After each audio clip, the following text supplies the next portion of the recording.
ప్రియా పరలోకమందున్న మా కన్న తండ్రి, తండ్రి ఈ సమయాన్ని నువ్వు ఇచ్చి నీ జ్ఞానాన్ని నేర్చుకోవడానికి నువ్వు ఇచ్చిన ఈ అవకాశాన్ని బట్టి నీ కృతజ్ఞతాస్తుతులు చెల్లిస్తున్నాం తండ్రి. తండ్రి, ఎంతో జ్ఞానం వింటున్నామని కాదు కానీ దాని ప్రకారం బ్రతికినప్పుడు మాత్రమే ఆ వింటున్న మాటలకు ఉపయోగం తండ్రి. ఈ విషయం మాకు చాలా బాగా తెలుసు తండ్రి. మేము ఇంకా కూడా ఎక్కడన్నా ఏమైనా చిన్న చిన్న విషయాల్లో తప్పిపోతున్నా, ఏమన్నా చిన్న చిన్న విషయాల్లో పాటించలేని పరిస్థితుల్లో ఉంటే మీరు మమ్మల్ని గద్దించి శిక్షించి ఎలాగైనా మమ్మల్ని ఒక మంచి మార్గంలో నడిపించండి తండ్రి. ఇంకా మాకు తెలియకుండా ఏమైనా పాపం చేస్తే అవి కూడా మాకు తెలియచేయండి తండ్రి. ఏ విధంగా అయినా కూడా మీ మంచి మార్గంలో మేము నడవాలనుకుంటున్నాం తండ్రి. ఎటు తప్పిపోకుండా ఎటు చూడకుండా ఆ మార్గంలో నడవడానికి సహాయం అందించాలని కోరుకుంటూ ఈ చిన్న ప్రార్థనని యేసుక్రీస్తు నామంలో అడిగి వేడుకుంటున్నాం తండ్రి. అందరికీ వందనాలండి. ఇప్పుడు మనం ఏం చేసుకున్నామంటే ప్రార్థన చేసుకున్నాం. ఇది ఎన్నో ప్రార్థన అండి? సార్ గారు ఒకసారి చేశారు, ప్రవీణ్ ఒకసారి చేశారు, అలాగే నేను ఒకసారి చేస్తాను. ఇది 3 సార్లు అనుకుందాం. ఈ 3 సార్లు ప్లస్ ఇంకొకటి ఉందా అనేది క్వశ్చన్. ఈ 3కి ఇంకొకటి ఉందా అంటే ఇంటికాడ మనం ప్రార్థన చేసుకుని వచ్చామా లేదా, ఇది చాలా ఇంపార్టెంట్. ప్రతి దినం మనం ఏం చేయాలి? ప్రార్థన చేసుకోవాలి, బైబిల్ చదువుకోవాలి, దేవుణ్ణి జ్ఞాపకం చేసుకోవాలి. తింటున్నామంటే దేవునికి కృతజ్ఞతాస్తుతులు చెల్లించాలి. అలా ప్రతి విషయంలో దేవుని పట్ల ఆ విధేయతని కనపరుచుకుంటూ రావాలి. మనం క్రియల్లో కానీ మన పనుల్లో కానీ ప్రతి దానిలో కూడా ఏం చేయాలి? దేవుణ్ణి స్తుతిస్తూ దేవుణ్ణి జ్ఞాపకం చేసుకుంటూ, తండ్రి ఈరోజు ఇదిగో ఇక్కడి నుంచి ఏలూరు వెళ్ళొస్తే దేవుడు దయ వలన ఇంత క్షేమంగా వెళ్ళొచ్చాము తండ్రి. ఈ రోజంతా క్షేమంగా చూసినందుకు నీ కృతజ్ఞతాస్తుతులు. ఇదిగో ఈరోజు భోజనం చేస్తున్నామంటే ఆయన ఇచ్చిన చలవ వల్లనే, ఆయన ఇచ్చిన కృప వల్లనే. ఈ రోజు మనం ఇలా సంఘానికి వచ్చి దేవుని మాటలు వినగలుగుతున్నామంటే ఆయన కృప వల్లనే. సో ఎల్లవేళల్లో కూడా మనం ఏం చేయాలంటే ఆయనకి కృతజ్ఞతాస్తుతులు చెల్లిస్తూ ఉండాలి. సరేనండి, ఇవాళ ఒక పాఠం చెప్పాలనుకుంటున్నాను. అదేంటంటే దేవుని గోరు ముద్ద. ఈ విషయం ఏంటంటే నార్మల్ గా గోరు ముద్ద అనగానే మనకు గుర్తొచ్చేది ఏంటి? చిన్న పిల్లలకి తల్లిదండ్రులు ప్రేమతో పెట్టే గోరు ముద్ద. అది కాకుండా మనకి జగనన్న ఒక పథకం కూడా పెట్టారు. ఏంటని? మధ్యాహ్నం భోజన పథకాన్ని జగనన్న గోరు ముద్ద అని పెట్టారు. మరి తల్లిదండ్రులు ప్రేమగా పెడుతున్నారు, పాలకులు కూడా పెట్టాలనుకుంటున్నారు. మరి నిజముగా దేవుడి గోరు ముద్ద అంటే ఏంటి? దేవుడు నిజంగా ఆయన చేత్తో పెడతాడా అంటే ఆయన మనకి ఆహారాన్ని ఇస్తాడా అనేది ఈరోజు పాఠం అండి. దేవుని గోరు ముద్ద దేవుడు తన చేతితో తినిపిస్తాడా, తన చేతితో పెడతాడా అనేది ఈరోజు మనం ఒక చిన్న పాఠం నేర్చుకుందాం. ముఖ్యంగా ఫస్ట్ గా మనం ఆలోచించాల్సి వస్తే ఆహారము అనగానే మీకు ఏమేమి గుర్తుకొస్తాయండి? మనిషికి ఆహారంగా ఏమేమి ఉంటాయి? ఫ్రూట్స్ ఉంటాయి, నట్స్ ఉంటాయి, అలాగే రైస్ ఉంటుంది, చపాతీ ఉంటుంది, రోటీ ఉంటుంది. ఇలా అనేక రకాలు ఉంటాయి. కొన్ని దేశాలను బట్టి కొన్ని రకాలు తింటూ ఉంటారు. కొంతమంది జావ తాగి బతికే వాళ్ళు చాలా మంది ఉంటారు. అన్ని వాళ్ళ జపాన్ అటువైపు వెళ్తే మాంసం కూర వండుకోరండి, మాంసాన్ని సూపే చేసుకుంటారు. ఏమైనా కూడా సూప్సే చేసుకుంటారు. అలా ఒక్కొక్క ప్రదేశాన్ని బట్టి ఒక్కొక్క ఆహారం వాళ్ళకు ఉంది. బైబిల్లో కూడా ఒకసారి ఆహారం గురించి వచ్చినప్పుడు యేసుక్రీస్తు వారు ఏమంటారంటే, ఇదిగోండి ఈ లోక తండ్రులు ఉన్నారు సరే, వీళ్ళే రొట్టిని అడిగినప్పుడు రాయిల్ని ఇవ్వరు కదండి. ఒకవేళ చేపను అడిగినప్పుడు పాముని ఇవ్వరు. అంటే ఆయన అక్కడ ఏం కన్వే చేయాలనుకున్నారంటే, ఈ లోక తండ్రుల్లో ఈ లోకంలో ఉన్న మనుషులే ఇదిగోండి నాకు రొట్టె కావాలి, నాకు ఆహారం తినడం కోసం నాకు ఒక పదార్థం కావాలి అన్నప్పుడు అయితే ఆ రొట్టెని ఇస్తారు అంతే, లేదా దానికంటే మంచిది ఇస్తారు. కానీ రాత్రుల్ని ఇలాంటివి ఇవ్వరు కదా. మరి లోకంలో ఉన్న తండ్రులే ఇంత బాగా ఆలోచించి మీరు తన పిల్లలు రొట్టెని అడిగితే చేపని అడిగితే అవే ఇస్తున్నారు, కానీ పాముని కానీ రాత్రిని కానీ ఇవ్వట్లేదు కదా. వీళ్ళే ఇవ్వకపోతే మరి దేవుడు ఇస్తాడా? దేవుడు ఇంతకంటే మంచి ఈవులు ఇస్తాడని యేసుక్రీస్తు వారు చెప్పారు. ఈరోజు మన పాయింట్ కూడా అదే. వీళ్ళే ఇంత మంచిగా ఇస్తుంటే దేవుని గోరు ముద్ద ఎలా ఉంటుంది? ఆయన అసలు ఎలా మనకి తినిపిస్తాడు? ఎలా ఈ ప్రక్రియ మొత్తం ఎలా జరుగుతుంది అనేదే మన ఈరోజు పాఠం అండి. ముందుగా ఒక రిఫరెన్స్ చూడగలిగితే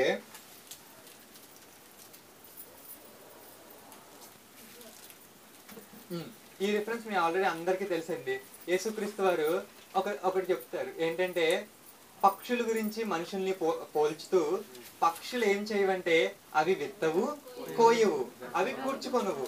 అంటే పక్షులు ఏం చేస్తున్నాయి అంటే దేవుని మీద భరోసా వేసి ప్రశాంతంగా ఉంటున్నాయి. ఇలాంటిదే మనం మనోదుఖానికి కారణాలు, నివారణ ఉపాయాలు అప్పుడు కూడా ఇలాంటి సెన్స్లో అనేకమైన పాఠాల్లో చెప్పుకున్నాం. ఇదిగోండి, ఇవే ఇంత భరోసాగా దేవుడు ఉన్నారని ఇంత ధైర్యంగా ఉన్నప్పుడు మనం ఎంత ధైర్యంగా ఉండాలి? మనకున్న కష్టాలని, దిగుల్ని అన్నిటినీ దేవుని మీద విడిచిపెట్టి మనం హ్యాపీగా ఉండాలని అనేకమైన పాఠాలు అప్పుడు నేర్చుకున్నామండి. అలాగే ఇక్కడ కూడా పక్షులు, ఇక్కడ యేసుక్రీస్తు వారు కూడా మత్తయి సువార్తలో చెప్తున్నప్పుడు ఏమంటున్నారంటే, ఇదిగో పక్షులు చూడండి, అసలు పక్షులు చూడండి, అవి విత్తవు, కోయవు, కూర్చుకొనవు, అయినా కూడా అవేమి టెన్షన్ పడట్లేదు. అలాగే యోబు గ్రంథంలో కూడా ఒక మాట రాసి ఉంటుందండి. అదేంటంటే, సందర్భం ఏంటంటే, నార్మల్గా ఒక పక్షి, తల్లి పక్షి బయటికి వెళ్ళిందంట. ఈ చిన్నపిల్లలందరూ, ఎవరు చిన్నపిల్లలు అంటే కాకికి చిన్నపిల్లలు ఉంటాయి చూసారా, ఈ చిన్నపిల్లలన్నీ ఒక ప్రార్థనా కూటం పెట్టుకుని దేవుణ్ణి అడుగుతున్నాయి అంట. మా అమ్మ బయటికి వెళ్ళింది, ఆహారం మీరు ఇవ్వండి. దేవుణ్ణి ఏమడుగుతున్నాయి? పిల్లలు అడుగుతున్నాయి. ఒకసారి చూద్దామండి ఫ్రెండ్స్. యోబు గ్రంథం 38వ అధ్యాయం 41వ వచనం. యోబు గ్రంథం 38వ అధ్యాయం 41వ వచనం. తిండి లేక తిరుగులాడుచు కాకి పిల్లలు దేవునికి మొరపెట్టినప్పుడు కాకి ఆహారం సిద్ధపరచువాడు ఎవడు? ఇంకా చదవండి. చాలండి. అడవిలోని కొండ మేకలు ఈను కాలము మీకు తెలియనా? చాలండి. ఇక్కడ ఈ విషయాన్ని బట్టి మనం ఏం అర్థం చేసుకోవచ్చు అంటే, ఇదిగోండి పక్షులు ఉన్నాయి చూసావా, ఈ కాకి పిల్లలు ఉన్నాయి చూసావా, ఇవి ఎవరికి మొరపెడుతున్నాయంట? దేవునికి మొరపెడుతున్నాయంట. నిజంగా ఎంత మంచి విశ్వాసం మనకు ఉందంటారా? కాకులకి అసలు కాకే చిన్నగా ఉంటుంది, దాని బ్రెయిన్ ఎంత ఉంటుంది? ఇంకా చిన్నగా ఉంటుంది. ఇంత చిన్న బ్రెయినే ఏమి గ్రహించిందంటే, ఇదిగో నేను చాలా హ్యాపీగా ఉంటాను ఎందుకంటే దేవుడు ఉన్నాడు. తల్లి బయటికి వెళ్ళిందంటే ఆహారం తేవడానికి, మా అమ్మ తెస్తుందో అని అనుకోవడం లేదు. ఏమనుకుంటున్నాయి? దేవుడు ఇవ్వాలి, దేవుడికి ప్రార్థన చేస్తున్నాయి అంట. ఏమని? దేవా, ఇదిగో మా అమ్మ బయటికి వెళ్ళింది, ఆహారం మీరు ఇవ్వండి. నిజంగా దేవుడు ఇస్తాడా? ఇవన్నీ జలచరాలు అన్నిటికీ దేవుడే పెడుతున్నాడా? ఒకసారి చూద్దామండి. కీర్తనల గ్రంథం 145వ అధ్యాయం. కీర్తనల గ్రంథం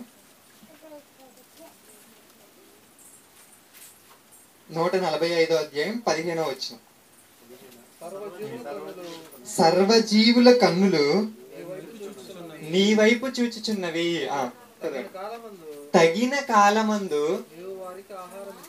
నీవు వారికి ఆహారం ఇచ్చును. ఇంకా ఆహారం ఇచ్చుదువు. నీవు నీ గుప్పులను విప్పి ప్రతి జీవి కోరికను తృప్తిపరచుచున్నావు. ఇక్కడ ఒకసారి మీరు బాగా ఆలోచిస్తే ఏం చేస్తున్నాడంటే, దేవుడు తన గుప్పులు విప్పి ప్రతి జీవి కోరికను తృప్తిపరచుచున్నాడంట. ముందుగా ఏం చెప్పాడంటే, సర్వజీవుల కన్నులు ఎవరి వైపు చూస్తున్నాయంట? దేవుని వైపు చూస్తున్నాయంట. దేవుడు తగిన కాలమందు వాళ్ళన్నిటికీ ఆహారం ఇస్తున్నాడంట. అంటే ప్రపంచంలో ఉన్న అన్నిటికీ ఆహారం ఇచ్చేది ఎవరు? దేవుడే. పైగా ప్లస్ దాంతోపాటు దాని కింద ఏం చెప్తున్నారు? నీవు నీ గుప్పులు విప్పి, ఎవరు విప్పుతున్నారు? దేవుడు తన గుప్పుల్ని విప్పితే ఏం జరుగుతుందంట? ప్రతి జీవి కోరికను తృప్తిపరచుచున్నాడంట. ఇప్పుడు దీన్ని బట్టి మనకి ఏం అర్థం కావాలంటే, ప్రతి జీవికి ఏమున్నాయంట? కోరికలు ఉన్నాయంట. ఫర్ ఎగ్జాంపుల్, ఒక సింహాన్ని తీసుకున్నారనుకోండి, సింహానికి ఏం కోరిక ఉండొచ్చు? దేవుడా, ఒక మంచి లేడి పిల్ల దొరికి చాలా రోజులు అయిపోయింది, ఒక మంచి లేడి పిల్ల నువ్వు దేవుడా, ఇంచక్క నా పళ్ళ సందుల్లో తినేసి ఇంచక్క హ్యాపీగా ఉంటానని దానికేంటి ఒక కోరిక. ఒక చిన్న కోడి ఉంది అనుకోండి, పురుగు దొరికి చాలా రోజులు అయిపోయింది దేవుడా, ఒక మంచి పురుగు నువ్వు నాకు, ఒక మంచి బలిసిన ఒక పెద్ద పురుగు నువ్వు తినాలని, నా ముక్కుతో నేను తినాలనుకుంటున్నాను. ఇలా ప్రతి జీవికి ఉన్న కోరికలను ఎవరు తీర్చుతున్నారంట? ఎలా తీర్చుతున్నారంట? తన గుప్పులని విప్పి.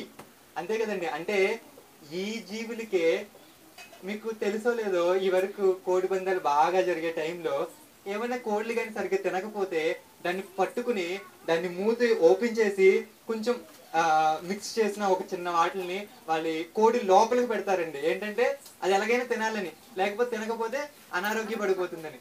దేవుడు కూడా ఇక్కడ ఏం చేస్తున్నాడంటే తన గుప్పుల్ని విప్పుతున్నాడంట. అంటే ప్రతి ఇదిగో సింహం ఉందా, ఇదిగో ఆహారం అంటే తన చేతితో ఏం చేస్తున్నాడు, పెడుతున్నాడు. గుప్పులు విప్పి. అసలు పక్షులు ఇవన్నీ మనకంటే చాలా తక్కువ స్థాయిలో ఉన్నాయి. వీటికే దేవుడు ఆహారం ఇస్తున్నాడంటే మనకివ్వడా? మనకు కూడా దేవుడే ఇస్తాడు. అందుకే యేసుక్రీస్తు వారు ఏం చెప్పారంటే పక్షులు ఏం చేస్తాయి, అవి విత్తవు కోయవు, అవి ఏమి చేయవు, కానీ వాటికి ఏమి నమ్మకం ఉందంటే దేవుడు తనకు ఆహారం ఇస్తాడని నమ్మకం ఉంది. కానీ విడ్డూరం ఏంటంటే మనుషులకి ఈ నమ్మకం లేదండి. మనుషులకి వెంటనే డౌట్ వస్తుంది ఏంటంటే ఎలా అండి ఇప్పుడు ఆహారం లేకపోతే ఎలాగా? ఒకవేళ దేవుణ్ణి కానీ ఆనుకుని మీరు బ్రతుకుతుంటే ఖచ్చితంగా మీకు ఉండాల్సిన కాన్ఫిడెన్స్ ఏంటంటే ఏం జరిగినా ఏమైనా కూడా దేవుడు ఉన్నాడు అనే ఒక ధైర్యం మనకు ఉందనుకోండి, మనకు వచ్చే ప్రాబ్లమ్స్ అన్ని చాలా సింపుల్ గా అనిపిస్తాయి. ఇక్కడ ఆహారం గురించి మాట్లాడుకుంటున్నాం, అదే కాదు ఏది తీసుకున్నా, ఏ పాయింట్ ఆఫ్ వ్యూలో చూసినా కూడా దేవుడు మనకు ఉన్నాడు, దేవుడు మన వెనకాల ఉన్నాడు అనే ఒక ధైర్యం ఉందనుకోండి, ఏ సమస్య అయినా పెద్దగా కనిపిస్తుందా? ఇక్కడ ఈ ఆహారం సమస్య కూడా అంతేనండి. ఇవి పక్షులు ఇవన్నీ ఎంత ధీమాగా ఉన్నాయో మనుషులు కూడా సేమ్ అంతే ధీమాగా ఉండొచ్చు. ఎందుకంటే దేవుడు ఇచ్చిన భరోసా, ఎందుకంటే ఆయనే పోషకుడు, ఆయనే ఆహార ప్రదాత, ఆయనే ఇవ్వాలనుకుంటున్నాడు. ప్రసంగి గ్రంథంలో ఒక మంచి మాట ఉంటుంది. ఒకవేళ మనమేమనుకోవచ్చు, నేను జాబ్కి వెళ్ళాను, నేను డబ్బులు తెచ్చుకున్నాను, నేను తింటున్నాను, దీంట్లో ఇంకా దేవుడి ఉందండి, ఇలా అనుకోవచ్చు కదా. అనుకుంటారా లేదా అండి? కొంతమంది ఏమనుకుంటారంటే ఇదిగో నేను పంట వేసుకున్నాను, నాకు డబ్బులు వచ్చినాయి, నేను కష్టపడి సంపాదించాను, ఈ డబ్బులతో నేను తింటున్నాను, ఇక దీనిలో దేవుడి ఇదేముందండి అనే ఒక డౌట్ వస్తుంది కదండి. అంతే కదండి. ఇప్పుడు ప్రసంగి గ్రంథంలో ఏం రాయబడిందో చూద్దాం. ప్రసంగి గ్రంథం 2వ అధ్యాయం 25వ వచనం. ప్రసంగి గ్రంథం 2వ అధ్యాయం 25వ వచనం. ఆయన సెలవు లేక భోజనము చేసి సంతోషించుట ఎవరి వల్ల అవును? ఎవరికి సాధ్యం? ఇక్కడ ఈ మాటను బట్టి మనం ఏం అర్థం చేసుకోవచ్చండి, నీకు డబ్బులున్నా ఆహారం ఉన్నా నువ్వు తిని తృప్తిగా ఉండాలి అంటే ఎవరి చలవ, ఎవరి కృప? దేవుని కృప. ఆయన సెలవు లేనిదే నువ్వు తిన్నా కూడా నీకు సంతోషం ఉండదంట. అంటే కడుపు నిండా అన్నం తిని సంతోషంగా ఉండాలి. మనిషికి ఉన్న ప్రధాన కోరిక ఇదే కదండి, కడుపు నిండా అన్నం తిని హ్యాపీగా ఉండాలి. ఇది ఎవరి సెలవుతో జరుగుతుందంట? అంటే ఈ రోజు మనం టిఫిన్ చేసి వచ్చాము, అమ్మాయి టిఫిన్ చేసి కడుపు నిండిందిరా అని అనుకున్నామంటే ఎవరి దయ వలన? దేవుని సెలవు వలనే. దేవుడు ఏం చెప్పాడంటే ఇదిగో పలానా లీలాప్రసాద్ అనే అతనికి ఈరోజు టిఫిన్ దయ చేస్తున్నాను నేను. అలా దేవుని అనుకుని సెలవియ్యబట్టి మనకి ఆహారం దొరికింది. ఇలా ఆహారం మనకి దేవుడే పెడుతున్నాడు అని ఈ విషయం మనకు అర్థమైతే, శరీరానికి ఆహారం పెడుతున్నాడు, మరి ఆత్మకు ఆహారం దేవుడు పెట్టడా? ఈ విషయం కూడా మనం ఆలోచించాలి కదా. దేవుడు ఏం చెప్తున్నాడో యెహెజ్కేలు గ్రంథంలో చదువుతామండి. మామూలుగా ఒక్కసారి మనం ఆలోచిస్తే పక్షులకి ఆహారం పెడుతున్నాడు, మనకి ఆహారం పెడుతున్నాడు, శరీరం గురించే ఇంత జాగ్రత్త తీసుకుని ఇంత ప్రేమగా, అంతే కదండి, గుప్పుని విప్పి పెడుతున్నాడంటే ఎంత ప్రేమతో పెడుతున్నాడు. అలాగే మనకు కూడా ఆహారం ఆయన సెలవు లేనిది అంటే ఆయన ప్రతి దినం ఏం చేస్తున్నాడంటే వీళ్ళకి ఆహారం వెళ్ళిపోవాలి, వీళ్ళ ఆహారం వెళ్ళిపోవాలి. అంటే ఇవన్నీ ఎలా జరుగుతున్నాయి అంటే అంతకు ముందే ఆయన ప్రణాళిక ఉంది. అంతకు ముందే పంటని పండించి ఆ పంట సకాలంలో మన దగ్గరికి రావాలి, ఆ సకాలంలో టైం దగ్గరికి వస్తే అలా మన కొట్లలోకి రావాలి, కొట్ల దగ్గర నుంచి కొనుక్కోవాలంటే నీ దగ్గర కొంత ధనాన్ని నువ్వు ఏర్పరచుకోవాలి. ఇదంతా ఒక ప్రక్రియలో జరిగింది. అంటే దేవుడు సెలవ ముందే దేవుడు ఏమనుకున్నా అంటే ఆ పలానా టైంలో అంత డబ్బులు ఉండాలి, పలానా టైంలో బియ్యం అక్కడి నుంచి ఇక్కడికి చేరిపోవాలి. అలా అనుకుంటే ఈరోజు మనం తినగలుగుతున్నాం. అంటే ఈ రోజు తింటున్నామంటే దాని వెనకాల దేవుని ప్రణాళిక ఉందని మనకు అర్థం కావాలి. ఇలా శరీరం గురించే ఇంత మంచి ప్రణాళికతో దేవుడు పెట్టాలి, ప్రేమతో, అంతే కదండి. ఒకరి ఆహారాన్ని ఆయన సెలవిస్తూ ఆహారాన్ని మనకు పెడుతున్నాడంటే ఎంతో ప్రేమతో పెడుతున్నాడు.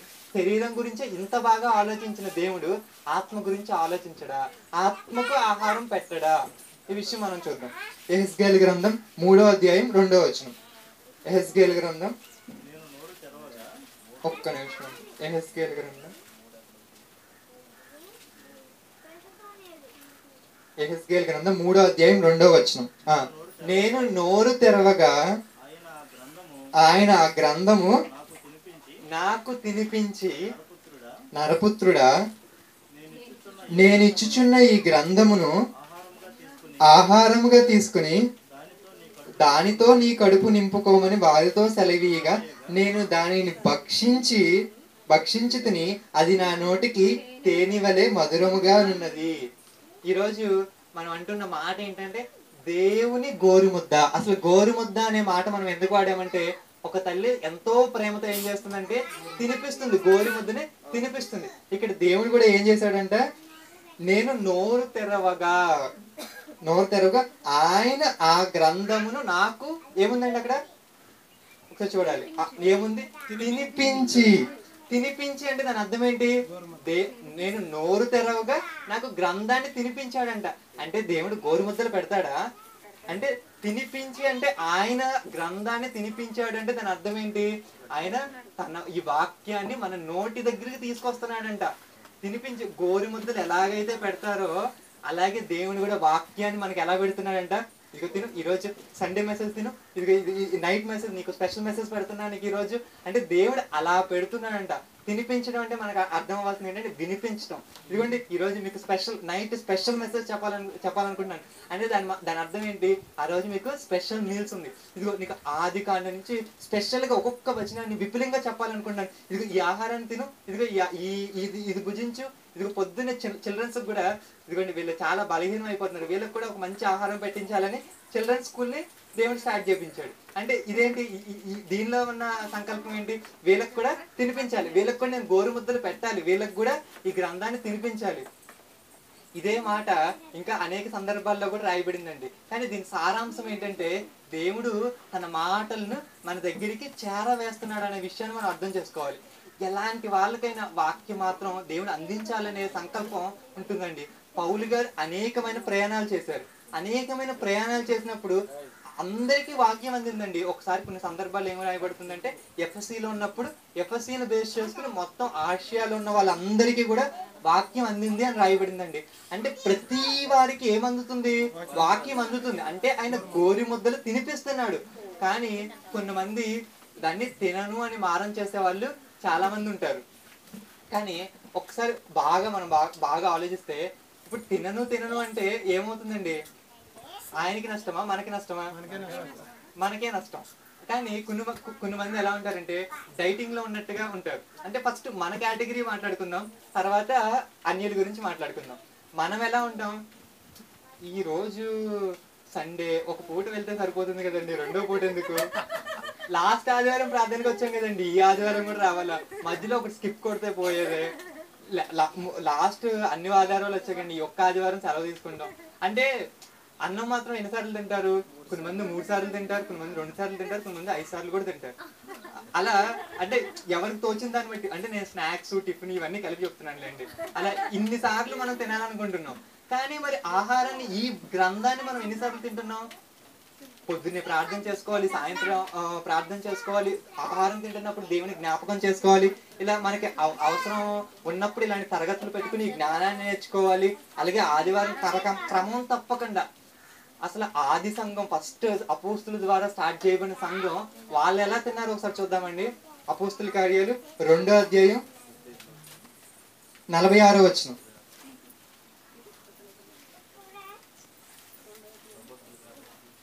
అపోస్తుల కార్యాలు, మరియు వారు ఏక మనస్కులై ప్రతి దినము దేవాలయములో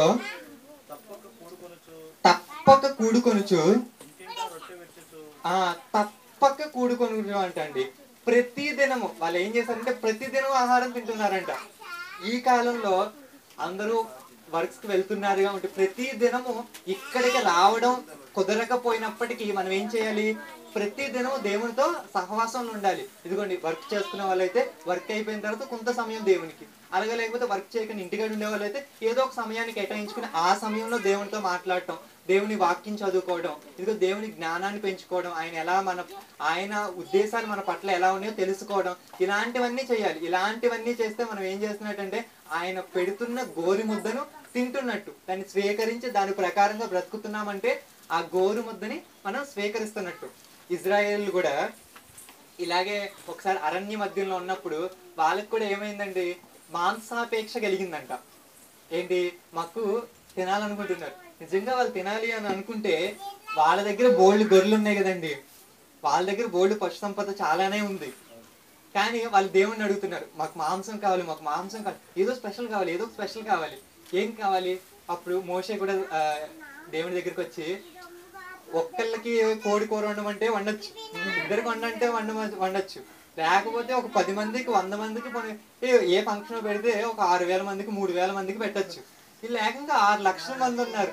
6 లక్షల మందికి మాంసం వండాలంటే ఇప్పుడు అసలు ఎంత కష్టం. ఈ మాంసాన్ని కొయ్యడం ఎంత కష్టం, ఈ మాంసాన్ని శుభ్రం చేయాలి. అసలు మాంసం ఎక్కడి నుంచి వచ్చింది? 6 లక్షల మందికి ఇప్పుడు మాంసం కోసారంటే మేము తెచ్చిన గొర్రెలన్నీ ఇప్పుడే అయిపోతాయేమో, అంతే కదండి. అసలు మాకేం పశు సంపద ఏమో లేకుండా మిగిలిపోతుందేమో. అప్పుడేమో దేవుడు దీనికి ఆల్టర్నేటివ్ గా నేను నెల రోజులు మాంసం పెట్టిస్తానన్నాడు. మోషే గారికి అసలే కన్ఫ్యూజన్ లో ఉన్నారు.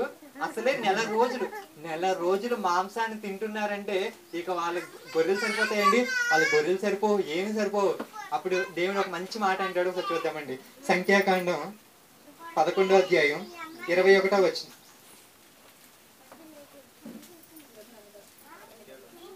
సంఖ్యాకాండం 11వ అధ్యాయం 21వ వచనం. అందుకు మోషే, నేను ఈ జనుల మధ్య ఉన్నాను, వారు 6 లక్షల పాదాచారులు, వారు నెల దినములు తినుటకు వారికి మాంసం ఇచ్చేదని చెప్పితివి. వారు తృప్తిగా తినట్లు వారి నిమిత్తము గొర్రెలను పశువులను చంపవలెనా? వారు తృప్తిగా తినట్లు సముద్రపు చేపలన్నిటి వారి నిమిత్తం కొయ్యవలెనా అనెను. అందుకు యెహోవా మోషేతో ఇట్లనెను, యెహోవా బాహుబలము తక్కువైనా ఆ మాట నీ ఎడల నెరవేరునో లేదో ఇప్పుడు చూచెదవు. చాలండి. ఇదిగోండి, మోషే ఏమంటాడంటే, సముద్రంలో చేపలన్నీ పట్టేయమంటావా? నెల రోజులు ఆహారం పెడతానన్నావు. అప్పుడు మోషేతో దేవుడు అంటున్నాడు, ఏంటి మోషే, నువ్వు నా గురించి అసలు ఏమనుకుంటున్నావు? నువ్వు నేను 6 లక్షల మందికి కాదు, సమస్త అందరికి పెట్టేది నేనే. ఇప్పుడు ఇది జరుగుతుందో లేదో నువ్వే చూస్తావు. యెహోవా బాహుబలం తక్కువైందని నువ్వు అనుకుంటున్నావా? అంటే 6 లక్షల మందికి ఎక్కువ నెంబర్ అని నువ్వు అనుకుంటున్నావా? మాంసం కాదు, నేను ఏది కావాలంటే అది అందరికి ఇచ్చేదే నేను. ఇంక 6 లక్షలకి స్పెషల్గా ఇవ్వాల్సింది ఏమీ లేదు. అలా అని ఏం చేశారంటే, వాళ్ళకి ఏదో స్పెషల్ కావాలి, గొర్రెలు కావాలంటే వాళ్ళ దానిలోనే కోసుకుని తింటారు కదండి. తృప్తిగా తినట్లు. తృప్తిగా తింటాం అంటే, ఇప్పుడు మీరు ఎప్పుడైనా భోజనాల్లోకి వెళ్తే వాళ్ళు జస్ట్ ఊరికే 1 టైం వచ్చి వెళ్ళిపోయారు అనుకోండి, ఊరికే మామూలుగా పెట్టారని అంటారు. లేదా 2-3 సార్లు వచ్చి మీకు ఇంకా కావాలి ఇంకా కావాలి ఇంకా కావాలంటే తృప్తిగా తినేంత వరకు పెట్టారండి ఆ భోజనాలు అని అంటారు కదండి. అలాగే దేవుని కూడా ఏం చేయాలనుకున్నారంటే, వీళ్ళందరికీ తృప్తిగా పెట్టాలనుకున్నారు.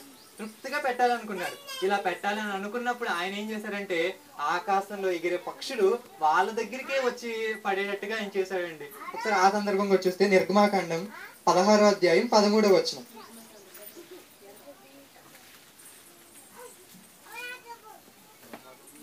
16వ అధ్యాయం 13వ వచనం. కాగా సాయంకాలమున పూరేళ్లు వచ్చి వారి పాలెమును కప్పెను. ఉదయమున మంచు వారి పాలెము చుట్టూ పడి ఉండెను. పడిన ఆ మంచు ఎగిరిపోయిన తర్వాత తూగు మంచు వలె నూగు మంచు వలె సన్నని కణములు. చాలండి. ఇక్కడ ఫస్ట్ మాట మనం ఏం చేస్తాం, పురేళ్ళు ఎక్కడంట, పాలెం చుట్టూరు పడ్డాయంట. ఇవి వాళ్ళకి ఆహారంగా, వాళ్ళకి మాంసంగా వచ్చాయి. అంటే యెహోవా బాహుబలం తక్కువైందండి? లేదు. వాళ్ళ దగ్గర ఉన్న ఏమీ చంపాల్సిన అవసరం లేదు. పక్షులే వీళ్ళ పాలెం దగ్గరికి వచ్చి పడ్డాయంట. ఇక్కడ పక్కనే ఉన్న రోజు తినే మాంసమే కదండి, అందుకని వాళ్ళు స్పెషల్ గా పెట్టాలనుకున్నాడు దేవుడు. అందుకే పక్షుల్ని తీసుకొచ్చి ఆహారంగా పెట్టాడు. ఇలా ఆహారంగా పెట్టినప్పుడు దేవుని కోరుకుంటుంది ఏంటో ఒక కోరిక చూద్దాం, అది చూద్దామండి. యోవేలు గ్రంథం, యోవేలు గ్రంథం, దానియేలు, తర్వాత హోషేయ, తర్వాత యోవేలు. యోవేలు గ్రంథం 2వ అధ్యాయం 25వ వచనం. మీరు కడుపారా తిని తృప్తి పొంది మీ కొరకు వింత కార్యములను జరిగించిన మీ దేవుడైన యెహోవా నామమును స్తుతించినట్లు. చాలండి.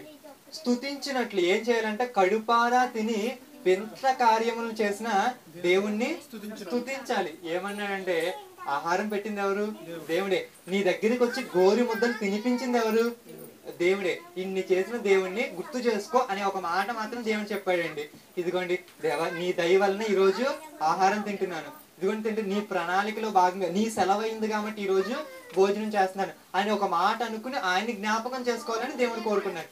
కానీ మనుషులకి అసలు నమ్మకమే ఉండడం లేదు. ఇదిగో దేవుడు నాకు ఆహారం పెట్టగలడు అనే ఒక నమ్మకమే ఉండట్లేదు. ఇంకొక రెఫరెన్స్ చూద్దామండి. హోషేయ గ్రంథం, హోషేయ 13వ అధ్యాయం 6వ వచనం. తర్వాత వారికి మేత దొరకగా వారు తిని తృప్తి పొంది గర్వించి నన్ను మరిచిరి. అక్కడ ఏం చెప్పాడంటే ఇదిగోని నన్ను జ్ఞాపకం చేసుకోండి అని చెప్పాడు. ఈ గ్రంథంలో ఏం చేశారంటే ఇదిగో వాళ్ళకి మేత దొరికింది, వాళ్ళు తృప్తి పొందారు. పొందిన తర్వాత ఏమయ్యారు? గర్వించి నన్ను మర్చిపోయారు. అంటే ఇలా ఉండకూడదు. సకల జీవులకి ఇచ్చేది ఆహారం ఆయనే ఇస్తున్నాడు, అలాగే కాకుండా మనుషులకు కూడా ఆహారం ఆయనే ఇస్తున్నాడు. దీనికి పైగా వాక్యాన్ని కూడా మన దగ్గరికి తీసుకొచ్చి ఇస్తున్నాడు. ఇలాంటి వ్యక్తి, ఇలాంటి మంచి ఫాదర్ ని మనం ఏం చేయాలి? జ్ఞాపకం ఉంచుకోవాలి, మర్చిపోకూడదు అనేది ఇక్కడ సందర్భం. సరే, ఇంకా ఒక్కో రెఫరెన్స్ చూడగలిగితే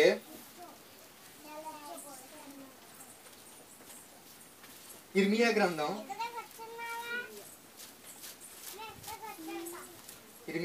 15వ అధ్యాయం 16వ వచనం.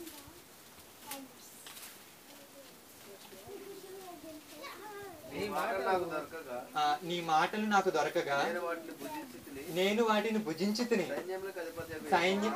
చాలండి. ఏం దొరికాయంట? దేవుని మాటలు దొరికాయంట. అంటే ఇప్పుడు మీకేం దొరుకుతున్నాయి?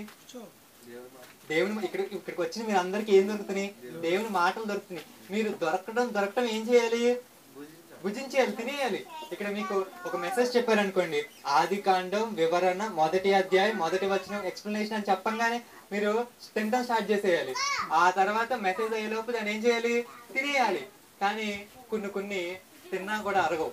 అలాంటి పాఠాల్లో ఈ ఆదికాండం 1వ అధ్యాయం 1వ వచనం ఇలాంటివి కూడా కొన్ని. ఇలాంటివి ఏం చేయాలంటే ఇంటికి వెళ్ళి నెమర వేయాలి. నెమర వేస్తే ఏమవుతుంది? ఈసారి అప్పుడు కరెక్ట్ గా డైజెస్ట్ అవుద్ది, కరెక్ట్ గా అది తిన్నట్టు అవుతుంది. అంతే కదండి. కానీ కొన్ని మంది ఏం చేస్తారంటే ఇలా తినరు, డైటింగ్ లో ఉంటారు. డైటింగ్ లో ఉంటే మీరు ఎలా అయిపోతారంటే సన్నం అయిపోతారు. సన్నం అయిపోయారనుకోండి, అప్పుడు అపవాది మిమ్మల్ని తోస్తా ఉంటది, మీ ఆత్మని. సన్నగా ఉన్న వాళ్ళు తోస్తే పడిపోతారా, లావుగా ఉన్న వాళ్ళు తోస్తే పడిపోతారా?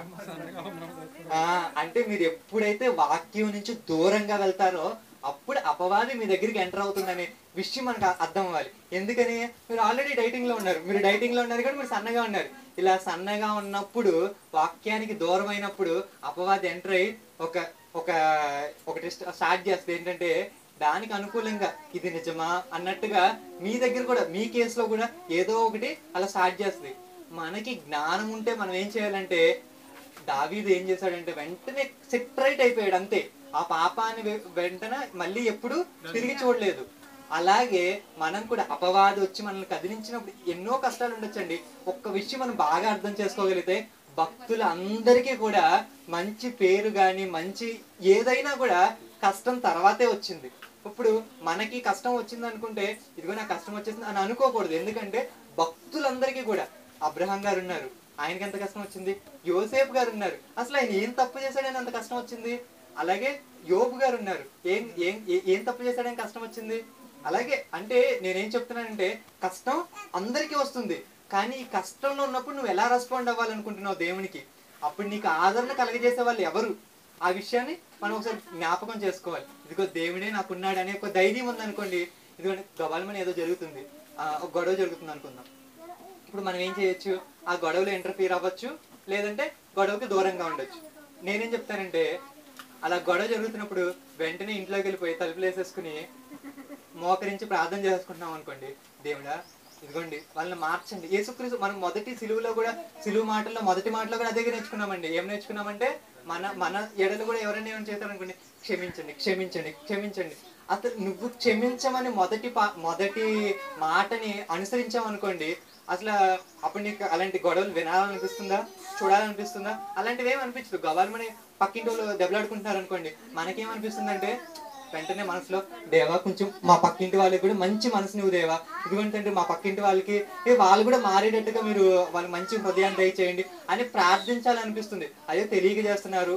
ఇలాంటి సందర్భాలన్నీ మనకి గుర్తుకొస్తాయండి. అలా కాకుండా అవునక్క నువ్వు దెబ్బలాడటం మంచి పని అయిందని కొంచెం ఆజ్యం పోసాం అనుకోండి, అది ఎలా అయిపోతుంది అంటే సో ఇక్కడ దేవుని కూడా చెప్పేది ఏంటంటే, అపవాది మన దగ్గరికి కూడా ఎంటర్ అవ్వడానికి ఒక మంచి టైం ఏంటంటే, మనం ఎప్పుడైతే బలహీనంగా ఉన్నామో, ఎప్పుడైతే వాక్యానికి కొంచెం దూరం అవుతున్నామో, లేకపోతే వాక్యానికి కొంచెం పక్కగా జరుగుతున్నామో, లేకపోతే మనకి వాక్యం కొంచెం దూరం అవుతుందో, అలాంటి సందర్భాల్లో అపవాది ఎంటర్ అవ్వడానికి చాలా ఛాన్స్ ఉంటుంది. అలాంటి టైంలో చాలా కేర్ఫుల్గా ఉండి వాక్యానికి మరీ దగ్గరగా రాగలిగితే ఇలాంటి కష్టాలన్నీ మనం ఈజీగా నెట్టుకొచ్చేయచ్చండి. ప్రార్థన చేసుకుందామండి. ప్రియా పరలోకమందున్న మా కన్న తండ్రి, ఇదిగోండి తండ్రి, తల్లి గోరుముద్ద ఎంతో ప్రీతిగా ఉంటుంది, ఎంతో పిల్లలందరికీ ఒక మదర్ ఎంతో ఇష్టంగా ప్రేమతో పెడుతుంది. ఇదిగోండి తండ్రి, పాలకులు అనేక మంది ఇలాంటి స్కీమ్స్ స్టార్ట్ చేశారు, కానీ ఇదిగోండి తండ్రి మీరే గ్రంథాన్ని తినిపించి అనే మాటను మేము చదివినప్పుడు, ఇదిగోండి తండ్రి మీరు మాకు గోరు ముద్దలు తినిపిస్తున్నారని మాకు అర్థమైంది తండ్రి. తండ్రి ఇదిగోండి తండ్రి, మనుషులు పెట్టే ఈ గోరు ముద్దలే ఇంత ఆనందాన్ని ఇస్తున్నాయంటే, దేవుని పెట్టే మీ గోరు ముద్దను మేము చూసి, ఇదిగోండి తండ్రి మంచి గోధుమలు మీరు ఇవ్వాలనుకున్నారని మేము చూసాం తండ్రి. అలాగే మీ గుప్పుల్ని విప్పి సకల జీవుల్ని మీరు పోషిస్తున్నారు తండ్రి. ఇదిగోండి తండ్రి వాటిల్నే పోషిస్తున్నారంటే, యేసుక్రీస్తు గారు చెప్పిన మాట ఏంటంటే మమ్మల్ని కూడా మీరు పోషిస్తారు తండ్రి. అసలు శరీర సంబంధమైన పోషణ మాత్రమే కాదు, కానీ ఇదిగో మీకు ఈ రోజు మేమందరం మా చేతుల్లో బైబిల్ని మీరు పెట్టారు అంటే, ఇదిగోండి గోరు ముద్దలాగా మా దగ్గరికి తీసుకొచ్చారు తండ్రి. ఈ వాక్యాన్ని మేము చదువుకోవటం మాత్రమే కాదు, వినటం మాత్రమే కాదు, చూడటం మాత్రమే కాదు, దీని ప్రకారంగా బ్రతికినప్పుడే దీనికి ప్రయోజనం తండ్రి. ఇదిగోండి తండ్రి ఇక్కడ చిల్డ్రన్స్ కూడా చాలా మంది నేర్చుకుంటున్నారు తండ్రి. వీళ్ళు కూడా మంచి ప్రవర్తనకు బాటలు వేసుకునే సమయం తండ్రి, వీళ్ళకి కూడా సహాయం ఉంది తండ్రి. ఇదిగోండి తండ్రి ఇక్కడ ఇంకా పెద్దవాళ్ళుగా మేము ఉన్న వాళ్ళు ఎవరికైనా ఏమైనా కష్టం ఉంటే మీరు తీర్చండి తండ్రి. అందరినీ జ్ఞాపకం చేసుకోండి తండ్రి. ఎవరికైనా నెమ్మది కావాలంటే వాళ్ళకి కూడా దయచేయండి తండ్రి. ఇంకా ఎవరన్నా ఇంకా ఏమైనా సమస్యలతో ఉన్నారంటే వాళ్ళని మీరు జ్ఞాపకం చేసుకోండి తండ్రి. వాళ్ళని జ్ఞాపకం చేసుకుని వాళ్ళని మళ్ళీ దేవుని మీ ప్రేమ కృప చేతన వాళ్ళని సాధించుకోవాలని, వాళ్ళని మంచి మార్గంలో మళ్ళీ పెట్టాలని నేను అడుగుతున్నాను తండ్రి. ఈ చిన్న ప్రార్థనని యేసుక్రీస్తు నామములో అడిగి వేడుకుంటున్నాం తండ్రి. ఆమేన్.